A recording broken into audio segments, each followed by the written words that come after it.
It's Thursday. Welcome to the Good Old Days of Radio show. We are now more than halfway through a series of great adventure shows, mostly from the greatest of all adventure shows from radio, Escape. This one is going to be from December 27th, 1949. It's called Seeds of Greed.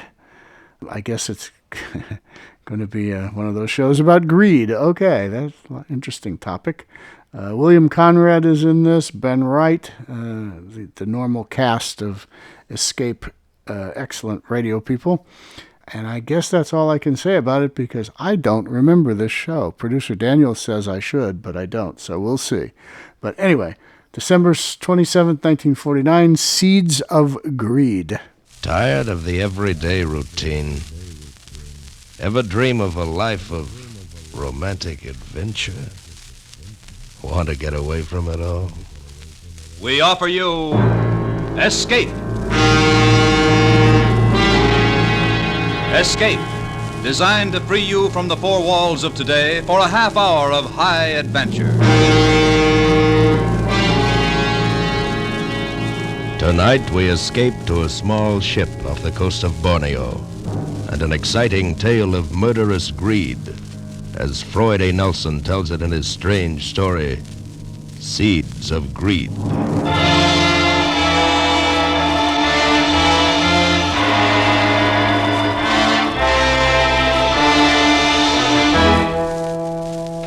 This is it, the romantic South Pacific, the languid lure of the tropics. A ship at my command to take me any place I might choose. A jeweled tiara of sky above and an ocean of emerald velvet below. To my left, the languid coast of Borneo. To my right, the Sulu archipelago. Such romance, such gentleness. Such maddening, unbearable gentleness.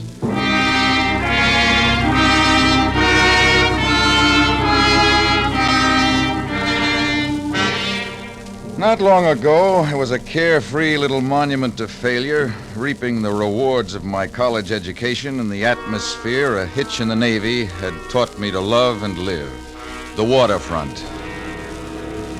Maybe it's the atmosphere, maybe it's the people you meet, or maybe it's the margin you can make on the exchange of drinks with guys in port fat with sea pay. Take this guy Lee, for instance. An oriental little guy whose correct English told you it was adopted. I had him figured wrong from the beginning. Mr. Brown? Mr. Kenneth Brown? Yeah, that's right. My name is Lee. Lee Tse Tung, if you prefer. I don't. May I join you? Sure, Lee. Pull up a buck for a couple of drinks and sit down. Certainly. Here. Al, same thing here. Okay. What's yours, Lee? Nothing, thank you. I do not indulge. Oh, okay. Thanks, Al. Sure thing. Well, Lee, I've got the bait. Set your hook. What's on your mind? You were pointed out to me as a man who knows boats. Just like the Navy. And also as a man who might be induced to gamble. Well, I can't contradict. But if you will pardon me, as a man who is more than casually devoted to drink. I can take it or leave it. At the moment, my mood says take it. Your health, Lee. Yes, but for that one failing, Mr. Brown, I could offer a very interesting and profitable proposal. Mr. Lee, it is considered very poor taste in the Occident to proffer drinks with strings attached. A good day, sir. Oh, no, one moment, please. Forgive me. I was going to add, a failing which we could overlook if it were to be controlled for a short time. I said I could take it or leave it. I am in the pearl business. Do you know anything about pearls, Brown? Yeah. An oyster gets a hold of a bad grain of sand, and he or she or it gets an ulcer. Bingo, a pearl. Perhaps we should take this up at another time. I am stopping at the Case Hotel. Good night, Brown, and come see me if you should reconsider. Okay, Lee, but don't wait up.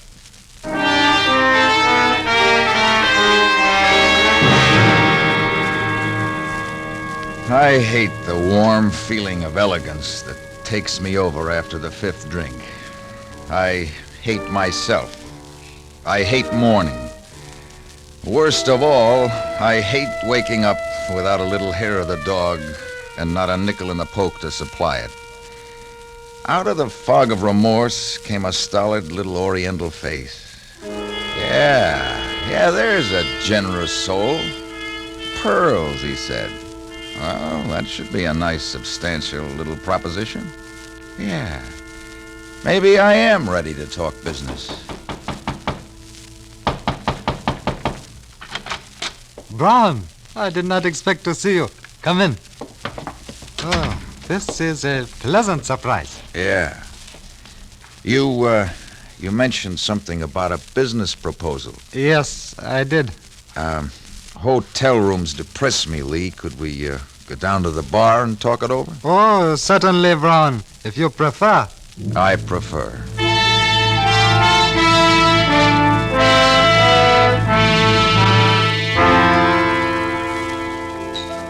You mentioned something about the pearl business. Yes, Brown. I didn't think. That is, I thought that might have slipped your mind. Well, things aren't that bad, Lee. Tell me more. Oh, we could be very useful to each other, Brown. I have the information and the equipment. You have the experience without which the equipment is useless to me. Yeah. We can turn an enormous profit in very short time. Uh-huh. I have just completed a transaction whereby I become owner of small ship equipped with certain scientific devices for probing the ocean floor. Sonar equipment. I believe that is the name. I hate to disillusion you, Lee, but you can't bounce an echo off an oyster. It'll never work. That is not my intention. Well, then how does sonar equipment fit into the pearl business? These pearls, a great fortune in pearls, are all in one package. Ours, for the taking. Salvage? Yes. I fell heir to chart upon the untimely death of a friend. On that chart is indicated the position of a vessel sunk during the war somewhere between the Sulu archipelago and the northeast coast of Borneo. Yeah. I have reason to know that on board at the time of the sinking was the personal fortune of a certain sultan, as well as the assets of his constituents. There was one survivor. And you hope to locate that vessel with this sounding gear? I do. Well, what about getting the stuff up after it's located? I also have diving equipment. And you want somebody who knows how to operate the gear? Precisely. Well, what's your deal? I am prepared to offer you 1/4 of any treasure we may locate. For that consideration, I could offer about 1/2 of what I know about your equipment. I don't understand. For a 50-50 share of any loot, I could offer 100% cooperation. Oh, I see. Brown, you're shrewd. It surprises me you are not more prosperous. All right. 50-50, as you say. All right, you've got yourself a boy. To you, partner. Now, one for the road, and we'll go look at your ship. Okay, partner? Okay, partner.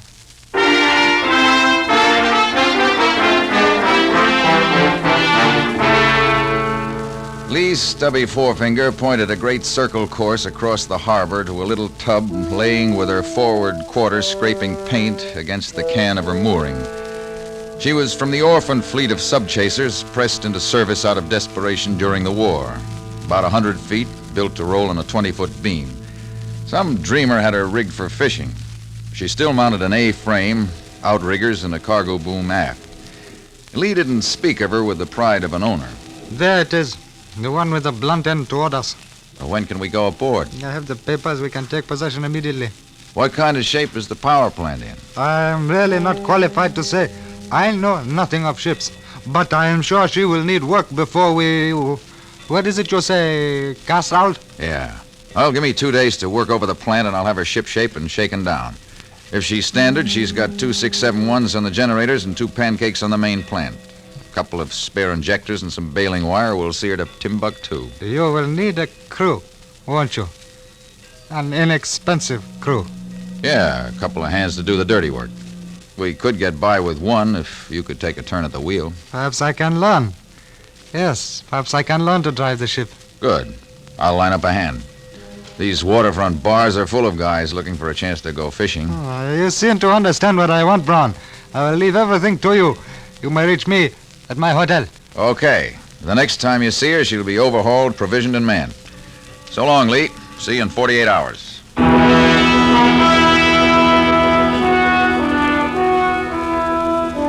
She was in surprisingly good shape. The batteries charged right up on the generators, her oil was clean, and her linkage tight. I replaced a corroded condenser on the sonar gear, pressure checked the diving suit, and put new pistons in the compressors. One straight 24-hour shift, and she was shaken down and ready for a crew. I set out to meet my man on common ground. I found him being escorted out of Casey's bar by Casey himself. You young hoodlums are a disgrace to the sea. You'd better get some salt behind your ears before you start something in my place. Let go. Now get along with you. Let go. And don't be coming back. You brother of a pig! Oh, what's the matter, sailor? Slippery deck? You be quiet or I stick you. All right, stow the ship, kid. The jails are too full now. I'm going to kill that pig. Get out of my way. All right, stay out of there, kid, and stow the knife. I still get that fat pig someday. You're new around here, aren't you? How'd you know that? Well, you wouldn't tangle with Casey if you weren't. Where are you from? Ensenada. I have papers. In my room, I have papers. I didn't ask you. You didn't ask me either, but I'd advise you to get rid of that knife. With a temper like yours, you can cut yourself off a life sentence. So far, this knife knows only the blood of fish. I have never been kicked by a fish. I can use a man who can handle a knife. You working? No. Come on, I'll buy you a drink. All right. Now, what's your name? Costa. Antonio Guillermo de la Costa. Okay, Tony. 2 double shots later, I had my man. A pathetic little guy with no roots in a barren world. I sent him to stowing provisions while I cleared the paper and gold braid department of the Commerce Building and picked up a couple of 100 fathoms of useless shark net to flake out for effect. Then I called Lee. He was impressed. You have accomplished a lot in very short time, Brown. You must have worked day and night. Yeah, I can sleep underway. Where is your crew? Below. He's stowing provisions in the galley. I see. Does he meet our specification? Exactly. Good back with not too much above it, except a nasty temper. Good. He thinks he's going fishing. That explains these nets? Partly, Lee. Also, there's an unwritten law of the sea that gives fishing craft a wide berth. Clever, Brown. Very clever. Practical. Is everything in first-class condition? Everything. The diving gear is tight and the sonar readings check right on the nose with the charts. Then we are ready to cast off. Anytime. Then let us go. Head out west-southwest, Brown. Right into the sun. Right into the sun.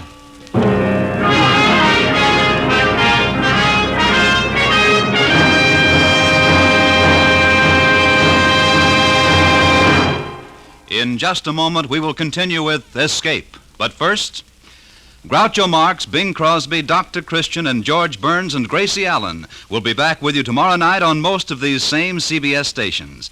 Al Jolson will join Bing in another of their unparalleled exhibits of wit and song. George Jessel will be the special guest of George and Gracie. Stay tuned to CBS for this wonderful midweek Wednesday night listening.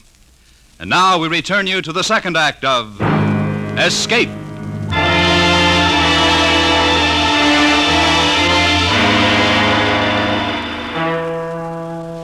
3 weeks at sea taught me a lot about my friend Lee.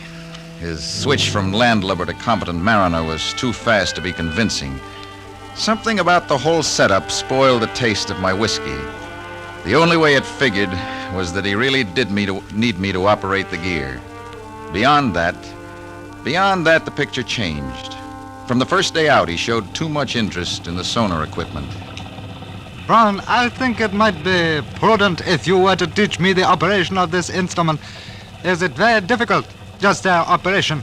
Oh, it's something anyone can pick up in 5 or 6 months of full-time instruction. Surely not to learn just the operation of it. Well, it's not only complicated, Lee, but delicate. I think we'd be wise to keep it secured until we need it. Perhaps. Yes, perhaps. It won't be very long, Brown. When are you going to break out the charts with the position of the stuff? In due time, Brown. Well, I'll need it when we start taking soundings. Then you shall have it. It wouldn't be prudent to surrender a chart that I have been forced to defend with my very life, would it, Brown? I get your point. I might add, Brown, that the chart alone is useless to anyone but me. The exact position is not indicated. I took the precaution of committing it to memory, lest the chart should be misplaced. The only value of the chart is that it indicates sounding lines. That makes your position clear enough. What about Costa? Do you think he might be dangerous when he finds out what we're really after? For a man to be dangerous, he must first be intelligent. Costa is ignorant, he will stay ignorant. Sooner or later, he's going to get wise. Fortunately, Costa is not equipped to get wise, as you say. He is happy in ignorance. We will not expose him to the curse of greed. What's your plan? To turn the wheel of fortune to my own needs. We must be practical, Brown. A person such as Costa leaves little impression on the world. He will never be missed if he were to disappear. Fate will save him from the curse of greed.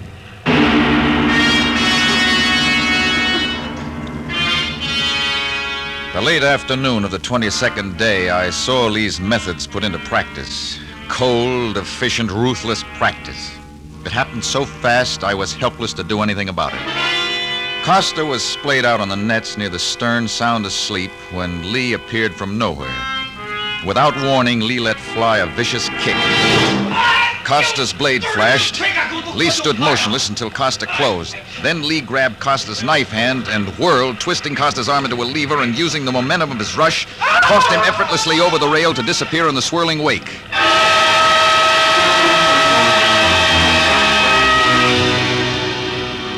Without even glancing astern, Lee gave me the arm signal for straight ahead, a signal that pointed accusingly at me, screaming, "Accomplice."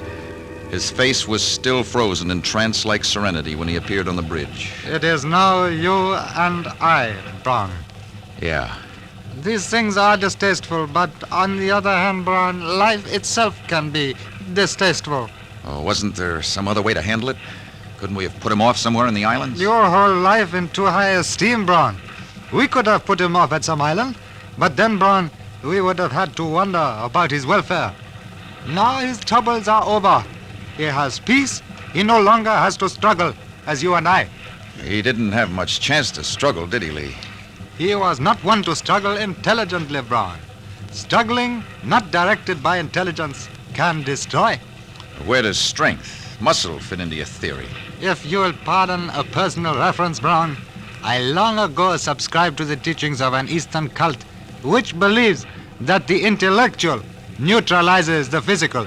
Therefore, there is no difference in stature among men, only a difference in mental power. We do not destroy.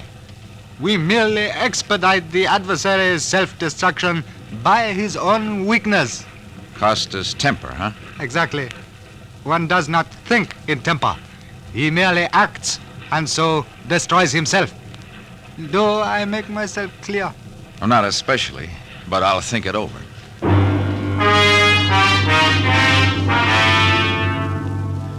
Lee's insidious philosophy began to prey on my mind. I knew I was on the last leg of a one-way trip. I knew he was perfectly competent to take over the ship at any time, but I still felt reasonably safe. It would take 2 men to handle the instruments to locate the pearls, and beyond that, 2 men to get the stuff up. After that, I would worry about my failings and which one Lee would pick to destroy me. I eliminated the big one by tossing my last 2 bottles of whiskey overboard. We were cruising somewhere between the lower Sulu archipelago and the northeast corner of Borneo when Lee broke out a dog-eared chart of Dutch origin. Cut it back, Brown. Now, somewhere within the radius of this circle, our fortune waits to be taken. Now, let's see. The charts indicate a sandy bottom, and that's good. The currents go southwest. She falls off to deeper water to the south. I understand the charts, Brown. Start the soundings, man. Okay. All I'll start here, at the 60-fathom line and work toward shallower water. You stand at the bow with a smoke flare. If I pick up anything, heave a flare over to mark it, okay? I prefer to stay on the bridge with you, Brown. Yeah, that way we can watch the instruments and each other. Okay, partner. I worked each depth line half a mile from the point Lee established as center, staying parallel to the soundings indicated on the chart. 3 times over the area showed nothing but a uniform bottom. Then I took a new tack. I set the wheel in a tight circle and secured it with a lanyard. I figured the current and the torque of the shaft would take us far enough off-center on each spiral that we wouldn't miss anything big enough to register. I was beginning to think in circles when the scope showed a fast drop and then wavered erratically. Lee must have read it in my face. It showed something, didn't it? We have found something, haven't we, Brown? Maybe. What are you going to do? Back it down and check it. Oh, no. No. Drop the anchor. We won't move. We'll take no chances of losing it. Drop the anchor. I settled her bow into the current, dropped the hook and backed her down on the scope of the anchor chain until we were over the spot. Lee expertly rigged a line from the cargo boom to the cathead and hoisted the heavy diving gear out of the after hold. His expression left no question as to the division of labor. Of course, you will make the dive, Brown. Yeah. We cannot risk losing a life when 2 men are necessary to complete this mission, can we? Not your life, Lee. Yeah, I'll go down there. But just in case you have any ideas about letting my weaknesses destroy me... Oh, come now, Brown. You're not falling prey to the curse of greed, are you? No. And I don't intend to fall prey to anything if I can help it. You don't have faith in me. That's right. But you must have faith in me. We must work together. Until we locate the stuff and get it up. After that, Lee, only one man is necessary. That's what worries me. Are you afraid, Brown? Does fear number among your weaknesses? Yeah, Lee, it does. I don't know how to reassure you, Brown. Do you have solution? Yeah, Lee, I do. My life is in your hands while I'm down there. Unfortunately for you, my life is the only link you have between the pearls and this ship. Only a fool would break that link, Brown.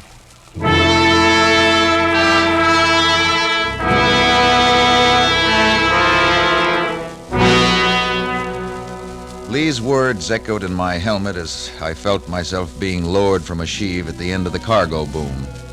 Only a fool. I knew that I was pitted against a ruthless maniac, that finding the pearls meant that one of us would die. Yet some power greater than reason forced me on, a power I recognized as greed. My weighted feet settled on bottom.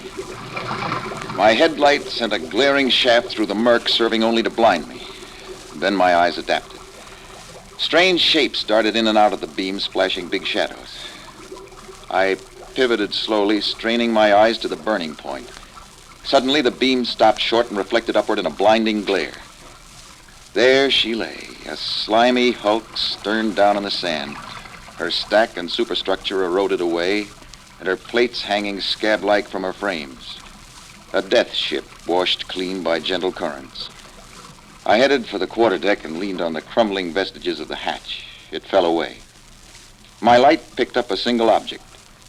There it lay, its corners worn round from shifting against the bulkheads. A teakwood chest. Brass bindings radiated from its single big hinge like the fingers of a giant hand. I felt a wave of desire grow into a surge of greed and resolve itself into an overpowering lust. I bent a line onto the chest and signaled Lee to haul me up. I felt as though I was threading my life away as I paid out the line that would link the treasure with the surface, knowing that only Lee's ignorance of what the other end held ensured my shedding the heavy diving suit safe on deck. That would put us on even footing. I lost the fear of Lee's methods and thought of my own. Methods based on greed that knows no compromise. Methods of killing to keep. Then my fears passed. He couldn't kill me until the chest was on deck. Lee was like a man waiting for sentence when I climbed out of the diving suit. Well, it's there. describe it. Describe the chest. Solid wood bound in brass. Is that all? Brass hinges, like a hand. That is it, Brown. The hand of Muhammad. My reward at last. The hand of Muhammad. You mean our reward? Of course. Our reward. For a brief second, we were two animals standing at bay, eye to eye, appraising, each waiting for the other to move. Then, as one, we saw through the cloud of greed. We still needed each other until a chest was on deck. Lee swung the boom inboard while I reeved the line attached to the chest through the eye of the sheave. He took the running end of the cathead and made a turn, his narrowed eyes fixed on me, waiting for the signal to haul away. His hands turned white, bloodless, as he gripped the line. I gave him the signal to haul in the line. Start it easy, Lee, and take it slow all the way. We'll stop it at the surface to keep the weight off the line.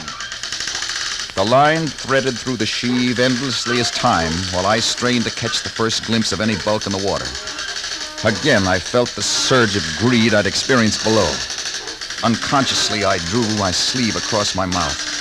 A dark and distorted mass showed beneath the surface. Slow it down, Lee. She's going. Slow it down, Lee. Slack off. You'll break your line. Slack off. Lee was out of control. The heavy chest lost the buoyancy of the water. The strand of the line snapped and shot a ragged end up to the block. But it was too late. The chest hit the block and the line snapped, crashing the waterlogged wood against the ragged metal of the topside. The brass fingers of the giant hand opened grotesquely, spewing a shower of tumbling beads over the surface of the water. Oh, you fool! You American fool! There they are, Lee. Look at them float down. Your little white seeds of greed. You will die, you idiot! You felt the pearls at the end of that line, Lee. They were in your greedy little hands and you couldn't let go. You couldn't slack off on the line. You couldn't let go, could you? So the hand of Mohammed sowed the ocean with little seeds of greed. You will pay, Brown. Pay with your life. All right, intelligent one. There are no odds. Pick a weakness and destroy me. Take your choice. Come on. You will die, dog. He came toward me slowly. Then he drew back, right foot poised. I was ready for it, but instead of the kick, his thumb shot out at my eyes, pushing jagged nerve ends right into my brain. Blind instinct told me to swing while I knew where he was. You'll die.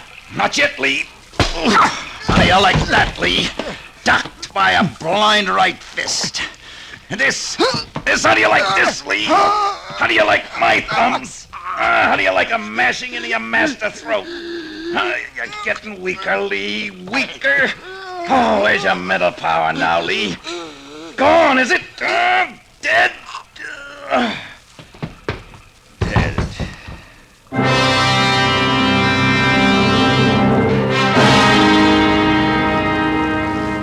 Yeah, the tropical Pacific. Gentle Pacific rocking me to death in a cradle of rusty steel. Maybe it's spring or summer or day or night. The breeze is gentle, sent to soothe, and my eyes no longer pain. Yeah, it's gentle.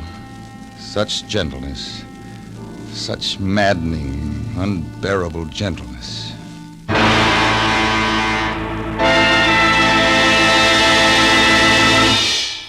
Escape is produced and directed by William N. Robeson. Tonight we have presented Seeds of Greed by Floyd A. Nelson. Featured in the cast were Gary Merrill as Brown, Ben Wright as Lee, Bill Conrad as Casey, and Tony Barrett as Costa. Special music was arranged and conducted by Del Castillo. Next week. You are sitting unarmed in an early California boomtown saloon. Across the table from you is a man who has just murdered your brother, and who holds in his hand a new and terrible weapon from which there is no escape. Next week, we escape with an exciting tale of the California gold camps, as Les Crutchfield tells it in his gripping story, The Pistol. Goodbye, then, until this same time next week, when once again we offer you Escape.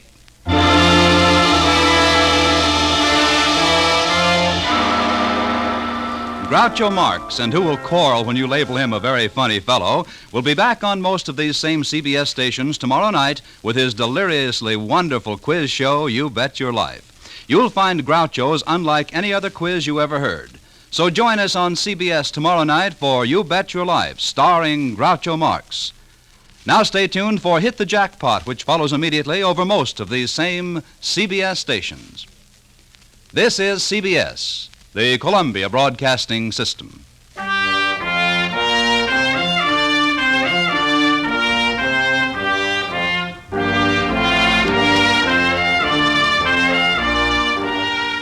Okay, Seeds of Greed, December 27th, 1949, with that little plug for You Bet Your Life at the end of it. That was when You Bet Your Life was not yet sponsored by the DeSoto Plymouth and was still on CBS. All right, that is our Great Adventure Show number 6. Next Thursday, we will be back with Great Adventure Show number 7. And Tuesday, we're going to go to the shelf, pull off another, hopefully never before heard, vintage radio show, and play it for you right there, on the spot, unedited, unrestored, just as it is, off the shelf.